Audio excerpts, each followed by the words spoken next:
Halo teman-teman, kita akan membahas tentang present simple dan present continuous. Present simple versus present continuous. Okay, we will talk about present simple versus present continuous. Ini dari penjelasan dari Mrs. Jennifer Forrest ya. Mrs. Jennifer Forrest is English coach.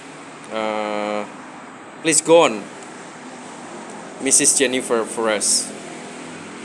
In this lesson, we're going to talk about the present simple and the present continuous verb tenses. And we're going to compare the sentences, I live in Paris and I'm living in Paris.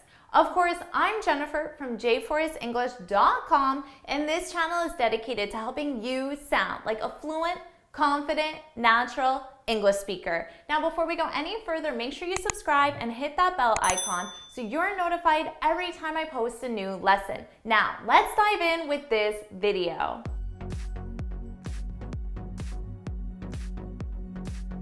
In this lesson, we're talking about the present simple and the present continuous verb tense. This is a mistake that I see students making quite a lot, and this is a mistake that I see my advanced students make.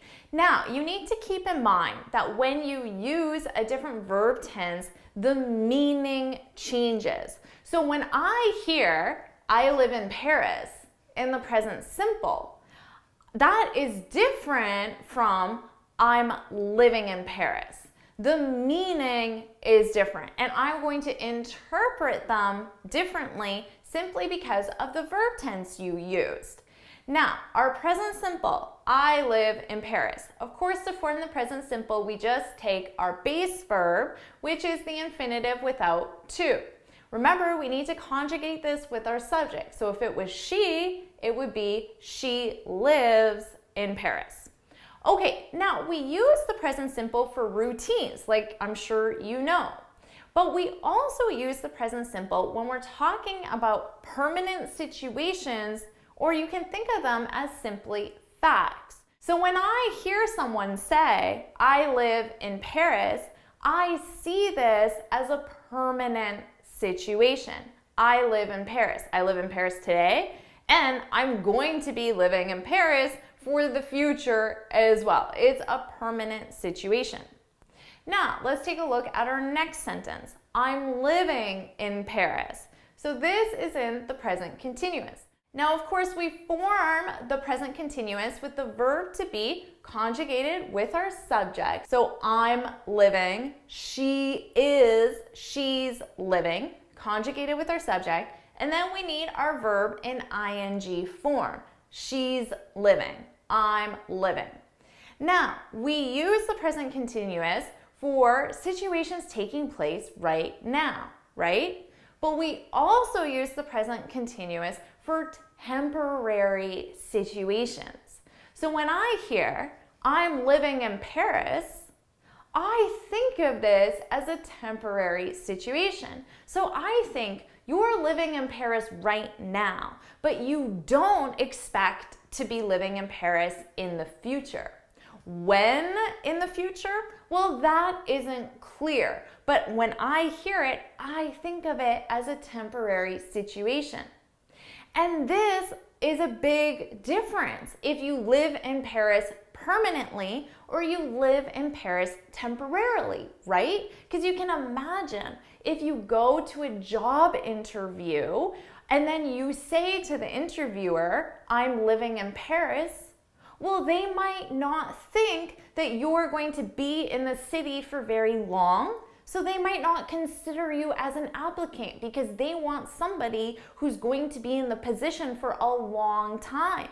But you are only going to be in the city temporarily, right? So that could have a really big impact. Or same thing if you're on a date and you're talking to a potential romantic partner, but you say, I'm living in Paris. well, they might think, well, it's not worthwhile to pursue this relationship because she's going to be moving in the future. So there's a big difference in meaning between these two sentences. So keep in mind, we use the present simple for a permanent situation and the present continuous for a temporary situation. So now it's your turn to practice. I want you to put in the comments one sentence in the present simple that's a permanent situation and one sentence in the present continuous that's a temporary situation. If you found this video helpful, please hit the like button, share it with your friends, and of course, subscribe. Now, before you go, make sure you head on over to my website, j4isenglish.com, and download your free speaking guide. In this guide, I share 6 tips on how to speak English fluently and confidently. And until next time, happy studying! So, do you live in your city permanently, or are you living in your city temporarily? That's a big difference. So I can't wait to read your 2 sentences in the comments below. I'll see you in my next video. Bye!